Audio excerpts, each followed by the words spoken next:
Saudamos a você que nos assiste pela internet com a graça e a paz do Senhor Jesus Cristo.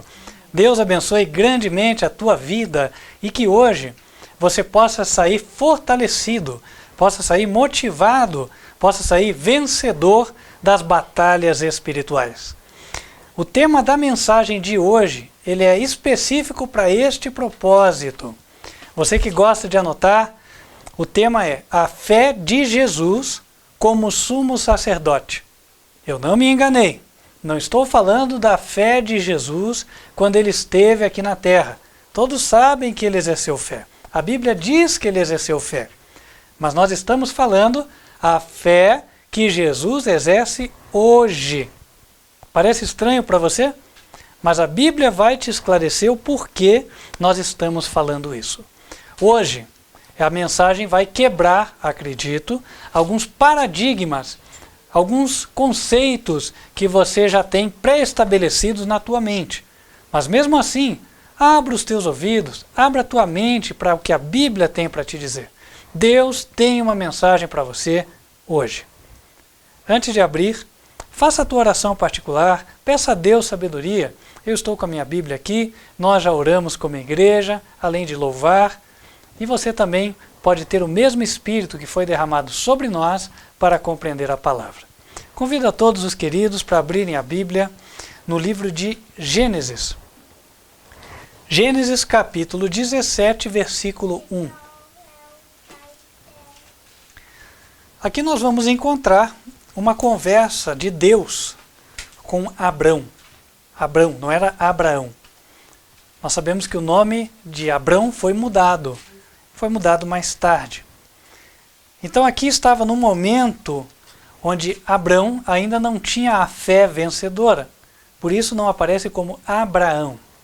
Abrão significa pai enaltecido, enquanto Abraão, nós sabemos que refere-se a pai de muitas nações. Era Abrão, diz a Bíblia, da idade de 99 anos, e apareceu o Senhor a Abrão e disse-lhe: Eu sou o Deus Todo-Poderoso. Anda em minha presença e sê perfeito. Eu dou ênfase ao que aparece aqui, logo após a palavra Deus. Está escrito o Todo-Poderoso. A quem a Bíblia se refere neste momento? O Antigo Testamento faz uma distinção clara entre Deus e Jesus. Enquanto Deus, como vimos aqui, é chamado de o Todo-Poderoso, Jesus, no Antigo Testamento, é apresentado de forma distinta. Queria convidar vocês para abrirem em Êxodo, capítulo 23, verso 20. Esta é uma referência de Deus a Jesus. Ele disse a Moisés: Eis que eu envio um anjo diante de ti, para que te guarde neste caminho e te leve ao lugar que te tenho aparelhado. Deus disse a Moisés que enviaria um anjo, o qual guiaria o povo de Israel no deserto. Não seria o próprio Deus que estaria ali em pessoa, seria o anjo. Mas anjo aqui, até na minha Bíblia aparece com A maiúsculo, embora o original não tenha maiúsculas, mas acaba facilitando o entendimento de que aqui não refere-se a um anjo qualquer. Refere-se ao próprio Jesus. A palavra anjo também significa mensageiro. O apóstolo Paulo, em 1 Coríntios, capítulo 10, ele se refere àquele que guiou o povo de Israel lá no deserto. Em 1 Coríntios, capítulo 10,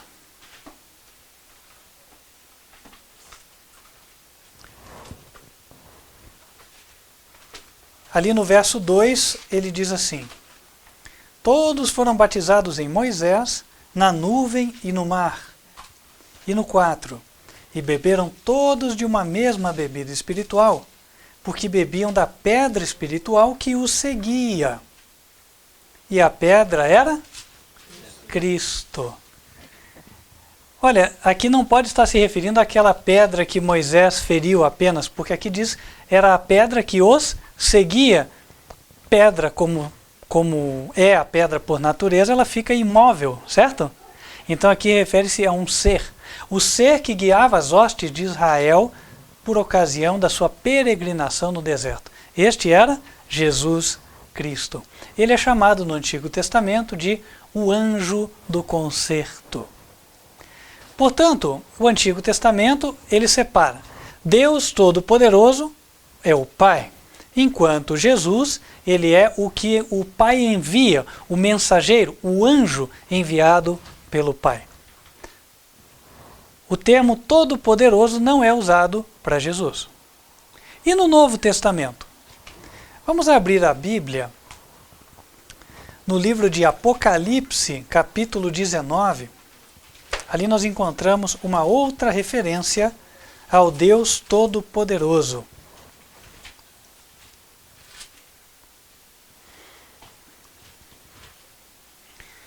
A partir do verso 4 vai iniciar a nossa leitura. João disse que viu os 24 anciãos e 4 seres viventes prostrarem-se e adorarem a Deus, o qual estava assentado no trono. E disseram, Amém, Aleluia! E saiu uma voz do trono que dizia, Louvai o nosso Deus, vós todos os seus servos, e vós que o temeis, tanto pequenos como grandes. E ouvi como que a voz de uma grande multidão, e como que a voz de muitas águas, e como que a voz de grandes trovões que dizia, Aleluia! Pois já o Senhor Deus Todo-Poderoso reina. Regozijemo-nos e alegremo-nos e demos-lhe glória, porque vindas são as bodas do Cordeiro, e já a sua esposa se aprontou. Aqui a Bíblia faz referência ao Deus Todo-Poderoso, que está assentado no... Onde que ele estava? No trono. Olha lá o verso 4. Deus estava assentado no trono. Os 24 anciãos e os 4 animais prostraram-se diante dele. Em seguida, quando vão louvá-lo, no verso 6, é dito que eles falam, o Senhor Deus Todo-Poderoso reina. Em seguida, a Bíblia menciona outro personagem, que é o Cordeiro. Talvez alguém pensasse, não, mas será que o Cordeiro não pode ser o próprio Deus Todo-Poderoso, aquele que está no trono? Para que não ficasse esta dúvida, o Apocalipse nos deixou revelação em outra parte. Abram, por gentileza, em Apocalipse, capítulo 5, verso 13.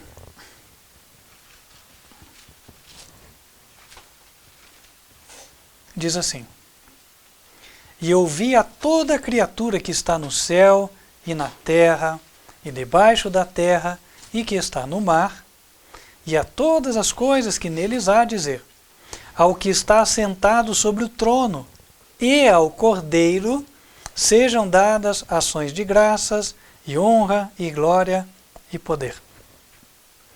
Aqui nós vemos 2 seres. Um é aquele que está assentado no trono, e o outro é o Cordeiro. Portanto, o que está assentado no trono, o Senhor Deus Todo-Poderoso, não é o Cordeiro, é outra pessoa.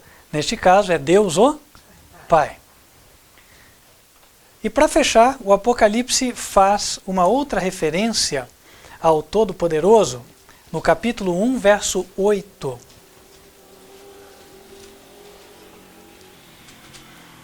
Ali diz assim, Eu sou o Alfa e o Ômega, o princípio e o fim, diz o Senhor, que é e que era e que há de vir, o Todo-Poderoso. Alguns entendem que esse verso refere-se a Jesus Cristo, mas não é verdade. Basta ler com atenção, vejam. Aqui diz que ele é, ele era e ele há de vir. Isso dá a ideia de alguém que existiu sempre, certo? No passado ele era, ele existia. No presente ele é, ele existe. E há de vir, no futuro, existe. Ou seja, esta é uma outra forma de você falar sobre um ser eterno. Um ser que não tem princípio e não vai ter fim. Agora, por contraste, quando fala de Jesus, a Bíblia fala diferente. Olha lá o verso 18. Verso 18. O que vive, fui morto, mas eis aqui estou vivo para todo o sempre. Entenderam a diferença? Jesus teve interrupção, quer dizer, ele vive, mas no passado ele foi morto. E agora ele vive para sempre. Em compensação, Deus, ele era, ele é e ele será. Ele há de vir. Aqui está a diferença. Portanto, lá em Apocalipse 1, no verso 8, é feita referência a Deus o Pai. Enquanto no verso 19, a referência é a Jesus. Talvez você se pergunte, puxa, mas o pastor foi falar da fé de Jesus e parece que isso aqui é quase uma aula de teologia, fica pulando para ver quem é o Todo-Poderoso, quem não é. Existe uma razão para isso. Sabe, se nós não entendermos corretamente as verdades bíblicas, nós não vamos ter a energia espiritual que nós precisamos. Eu não estou falando de espiritismo nem nada disso, ok? Vocês já vão entender. O Todo-Poderoso é o Pai. O que significa a expressão Todo-Poderoso? Tem todo o poder, né? Diríamos que cai de madura esta conclusão. Então, quem tem todo o poder no universo? Deus, o Pai. Jesus tem todo o poder? Olha que interessante. Aí a gente já não viu aquela resposta com certeza, né? Por quê? Porque se a Bíblia coloca que o Todo-Poderoso é o Pai, opa, então, em relação a Jesus, como fica? Fica uma dúvida, uma lacuna. Nós vamos agora tratar de esclarecer este detalhe. Vamos para Atos, capítulo 1. Atos, capítulo 1.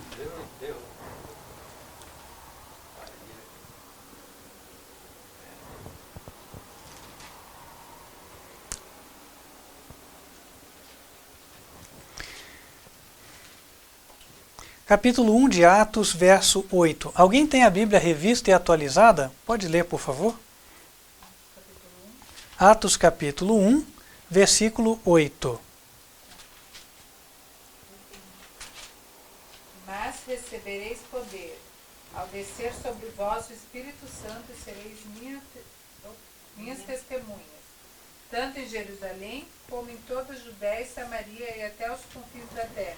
Mas recebereis poder ao vir sobre vós o Espírito Santo. Palavras de Jesus para os discípulos. Jesus estava reunido com os discípulos.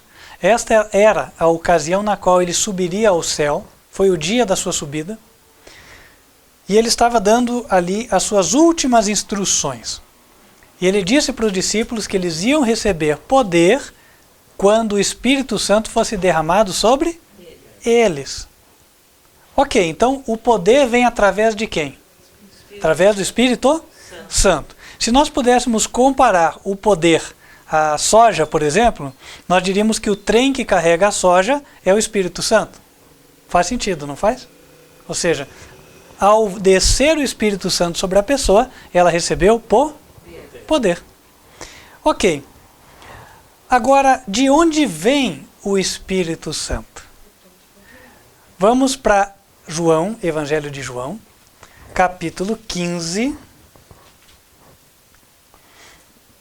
verso 26. Amém. João, capítulo 15, verso 26. Mas quando vier o Consolador, disse Jesus, que eu da parte do Pai vos hei de enviar, aquele Espírito da verdade que procede do Pai, testificará de mim. O Espírito procede de quem? Do Pai. Interessante. Então, o poder vem por meio do Espírito Santo, mas o Espírito provém do Pai. Confirma o que nós já estudamos. A fonte do poder é Deus, o Pai. Ele é o Todo-Poderoso. Ele é quem envia o poder, concedendo o seu Espírito. E como é que fica a questão em relação a Jesus? Vamos abrir Atos 2, Atos capítulo 2, e vamos ler os versos 32 e 33. Diz assim: Deus ressuscitou a este Jesus, do que todos nós somos testemunhas. De sorte que, exaltado pela destra de Deus, e tendo recebido do Pai a promessa do Espírito Santo, derramou isto que vós agora vedes e ouvis. Ora, Jesus recebeu o Espírito Santo de Deus, e tendo recebido, ele derramou. Então, olha só como o círculo se fecha. A origem, a fonte é o Pai, Deus Pai. Ele é o Todo-Poderoso. Ele concede o Espírito Santo para Jesus. E agora Jesus derrama o Espírito Santo sobre nós. O poder saiu de quem? Do Pai. Teve a sua origem no Pai. Então perguntamos, Jesus tem poder inerente nele mesmo? Não. Mesmo depois de subir ao céu. Interessante isso, não? Ah, mas não diz a Bíblia lá em Colossenses que em Jesus reside a plenitude da divindade? Não é assim? Abram lá comigo em Colossenses capítulo 2. Vamos esclarecer aqui uma pequena dúvida. Pois se em Jesus reside a plenitude da divindade, será que não tem que ter poder em Jesus?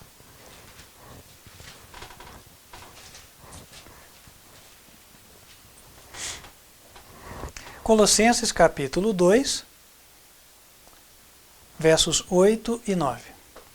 Tende cuidado para que ninguém vos faça presa sua, por meio de filosofias e vãs sutilezas, segundo a tradição dos homens, segundo os rudimentos do mundo, e não segundo Cristo, porque nele habita corporalmente toda a plenitude da divindade. Quando alguém lê, fala, tá vendo? Tá aí, né? Em Cristo está a plenitude da divindade. Tem um detalhe. Esse verso encontra-se mal traduzido. A propósito, existem comentários bíblicos que... Opa, deu um problema técnico? Tá bom.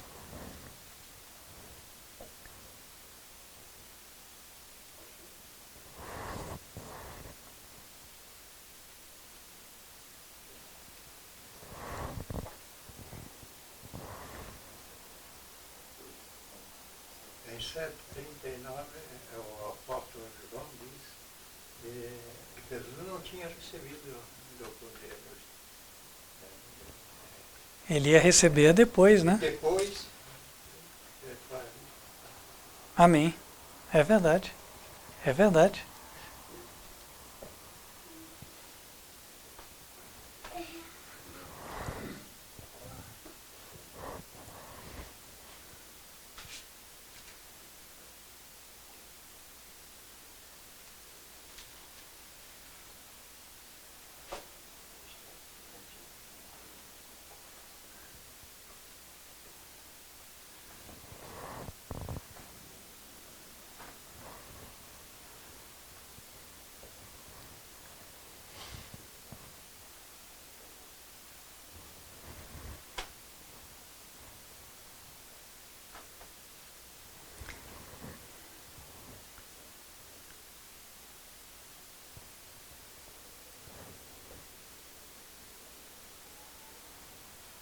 Até aqui estão entendendo bem, irmãos?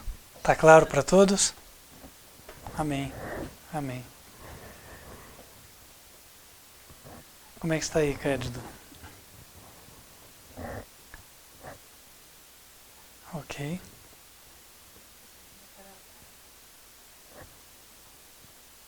Ah, mas vai resolver.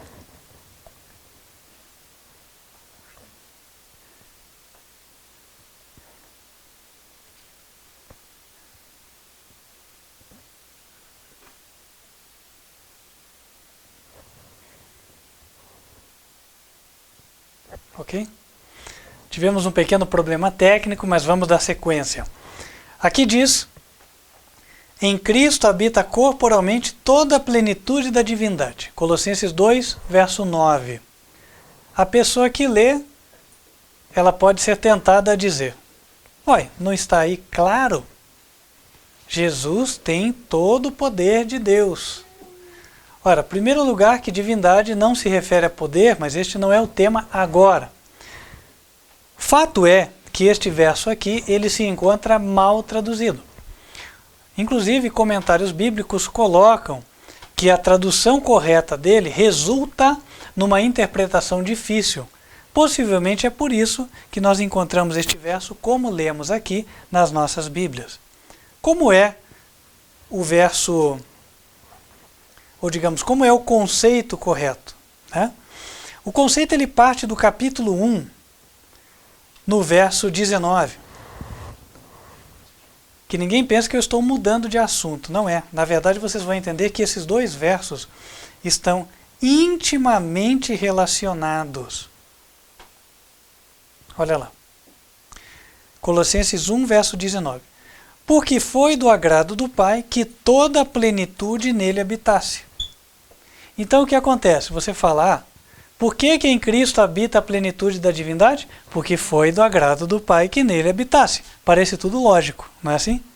Só que a tradução correta de Colossenses 1, verso 19, seria assim: porque a plenitude se comprazeu em habitar nele. Não sei se vocês notaram, quem tem a Bíblia corrigida, vai ver aqui que no verso 19, as palavrinhas do Pai encontram-se em letrinha deitada, itálico. Ou seja, não pertence ao original, está fora. Vamos tirar. Porque foi do agrado que toda a plenitude nele habitasse. Alguém diria, está implícito que é o Pai. Mas é porque o verso está mal traduzido. Os próprios comentaristas bíblicos concordam que a tradução correta dá este sentido: a plenitude se comprazeu de habitar nele. A plenitude se comprazeu de habitar em Jesus. O que a Bíblia está dizendo aqui? Ora, irmãos, nada mais, nada menos do que aquilo que o apóstolo João disse claramente. Jesus falou assim: o Pai está em mim.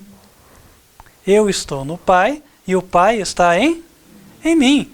A plenitude está em Cristo, quer dizer, o Pai habita espiritualmente em Cristo. Agora, essa habitação é uma habitação física de poder ou é uma habitação espiritual? Espiritual. Na prática, trocando em miúdos, quer dizer o seguinte: o caráter de Jesus era igual ao caráter do Pai. É nesse sentido que o Pai habitava no Filho. Assim como Jesus habita em nós, quando o nosso caráter é semelhante ao caráter de Jesus, ao caráter de Cristo, né? Então, irmãos, entendido isto, nós vemos que o sentido do texto de Colossenses não é que Jesus tem tudo o que o Pai tem. Não, o sentido é que o Pai habita espiritualmente no Filho. O amor do Pai, o caráter do Pai estão no Filho. Né? Há uma reprodução do caráter do Pai no caráter do Filho. Ou seja, irmãos, aqui eu não vou encher vocês de textos, até porque hoje é um sermão de quarta-feira, a mente também não acompanha, né? Se nós formos num raciocínio muito longo. Mas, creio eu que já há evidências aqui para nós entendermos que Cristo tem com o Pai uma igualdade de caráter, não é assim? Mas não de poder. O poder sai do Pai, vem ao Filho e ele administra para nós. E por que Jesus tem essa responsabilidade no céu? Porque ele merece. Certo? Ele venceu o pecado e ele está lá intercedendo por nós. Então ele pede a Deus, Deus envia o socorro e ele envia para nós. É por isso que quando nós oramos, nós devemos orar ao Pai e em nome de Jesus. Ora, se Jesus fosse o Todo-Poderoso, que necessidade haveria de orar ao Pai? Seria necessário orar apenas a Jesus. E aí um detalhe, né? Muitas pessoas quando vão orar falam: querido Jesus, muito obrigado por isso e por aquilo. Oração certa? Não. Esta oração deveria ser: querido e bom Pai que está nos céus, em nome de Jesus, queremos te pedir as bênçãos. Amém? Então, tudo tem um propósito, meus irmãos. Agora, isso nos leva a uma conclusão consequente. Isso quer dizer o seguinte, nos leva a entender uma outra coisa. Se Jesus tem que pedir a Deus o poder, quer dizer que o poder não está nele. E se o poder não está em Jesus, quando ele tem a certeza da vitória, essa certeza é pela fé. Jesus tem que ter fé em Deus, até hoje. Por exemplo, vamos citar um exemplo prático aqui, né? Quem pode ser o nosso voluntário? Só para eu citar o nome aqui. Hã? Tá bom, aqui tem a irmã Edna, né? Então vai lá. A irmã Edna está em aflição. Aí ela ora a Deus pedindo auxílio para que Deus resolva o seu problema. Ela tem um problema a ser resolvido. E agora, Jesus vai interceder junto a Deus, certo? Para que resolva o problema. Jesus sente a dor dela, porque ele é um ser humano. Assim como nós, quando a gente fica sabendo, né? Olha, o fulano de tal está passando por isso. Nossa, na hora já pesa no coração. Então esse pesar Jesus tem. E aí ele pede a Deus. Mas ele não fica desanimado como nós ficamos. Interessante isso, né? Porque às vezes nós ficamos tristes, né? Acabrunhados, depressivos, desanimados. Mas Jesus não fica. E olha, tanta gente que ora e coloca problema lá na mente dele, né? E como é que ele não fica depressivo? Como é que ele não fica desanimado? Se ele não tem o poder para resolver. Mas é porque ele sabe que o seu Pai vai dar o poder que ele pedir. Amém. Entende?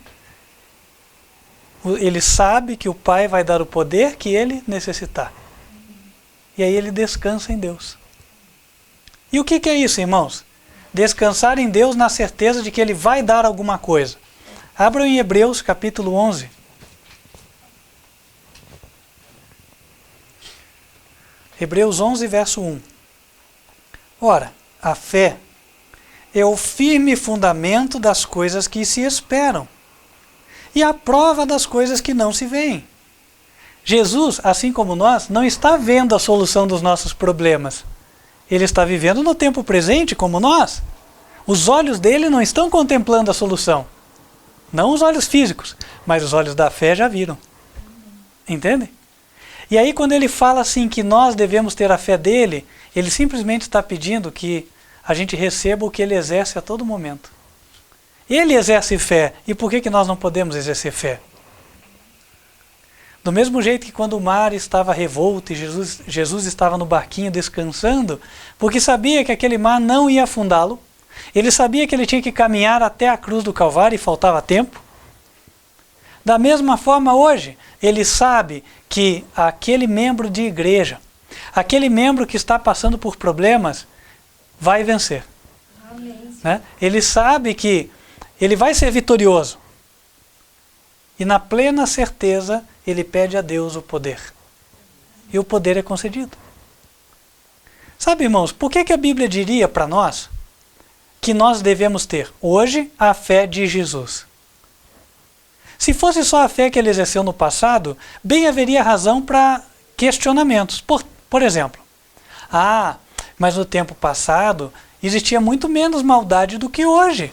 Então dizer que eu tenho que ter a fé numa época em que todo mundo andava de canoa a remo, numa época em que as pessoas tinham que fazer viagem de cavalo, de carroça, numa época em que não tinha internet, telefone, né, que podia ir 100 pessoas, 1000, 1 milhão estarem falando mal de mim ao mesmo tempo, né? Numa época em que não tinha nada disso, eu não posso dizer que ele passou pelo problema que eu passei.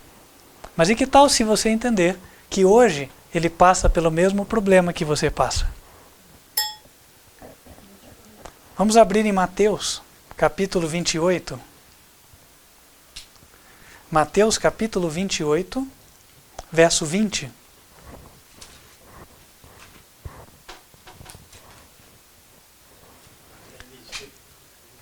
Diz assim: ensinando-vos a guardar, palavras de Jesus, digo, Jesus falando, ensinando-as a guardar todas as coisas que eu vos tenho mandado. E eis que eu estou convosco todos os dias até a consumação dos séculos. Então, onde ele está? Conosco. Então, quando nós enfrentamos o problema, ele enfrenta o problema. Só que ele tem a certeza da vitória. Ele não se abala, enquanto nós nos abalamos. Mas nós precisaríamos nos abalar? Não, se ele está conosco, a vitória é certa. Certa vez os discípulos estavam no barquinho e o mar se tornou revolto, a tempestade cada vez mais forte. E as águas, elas entraram para dentro do barco e já estavam ameaçando o barco de afundá-lo. Os discípulos, desesperados, viram o mestre no meio de um clarão e o mestre dormia. E aí, em vez de pensar, nossa, mas que confiança que ele tem, e ficarem com vergonha do seu desespero, eles fizeram o contrário. Tentaram colocar a falta de fé no mestre, né? E foram chacoalhando e falaram, mestre, não te importa que pereçamos? E aí o que o mestre fez? O que Jesus fez? Levantou-se, levantou a mão e falou, acalma-te, aquieta-te. Agora nós vimos aqui que ele fez isso não na posse do poder. Ele não teve poder para fazer com que a tempestade se acalmasse. Mas pela fé no poder de Deus, ele operou o milagre. Amém. Entendem? Jesus pode não ter o poder, mas ele tem autoridade. E essa autoridade ele tem recebida do Pai. E tem porque tem fé. Irmãos, sabe, nós podemos ter autoridade também. Não disse Jesus para os discípulos que ia dar a eles autoridade sobre os demônios? Que ia dar aos discípulos autoridade? Então nós temos autoridade. Por que a gente não exerce? Porque falta fé. Irmãos, sabendo disso, sabendo que nós temos Jesus lá no céu, que está vendo o nosso problema, mas que ele tem fé para vencer, por que não aceitar a fé que ele tem para que ela venha à nossa mente? Esse é o convite do céu hoje. Quem deseja dizer a Deus, Senhor, eu quero aceitar a fé de Jesus. Eu quero ter a fé de Jesus. E hei de vencer. Amém? Amém. Vamos nos colocar de joelhos. Vamos pedir a Deus que cele isso na nossa vida. Que nós de fato tenhamos a fé inabalável de Jesus.